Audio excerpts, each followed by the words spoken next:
Hello everyone, how are you doing? This is MD Tech here with another quick tutorial. In today's tutorial, I'm going to show you guys how to send emails to undisclosed recipients in Gmail. So if you want to hide the email address list from the recipients of your emails, in today's tutorial, I'm going to show you guys how to do that. And without further ado, let's go ahead and jump right into it.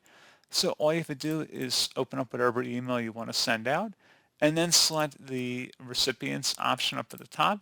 Select BCC, which stands for Blind Carbon Copy, and then just type in or copy and paste whatever email address you want to send it to in here, and then they won't be able to see that you sent it to other email addresses as long as they're in the BCC list here. So pretty straightforward process, guys. Do hope I was able to help you out, and I do look forward to catching you all in the next tutorial. Goodbye.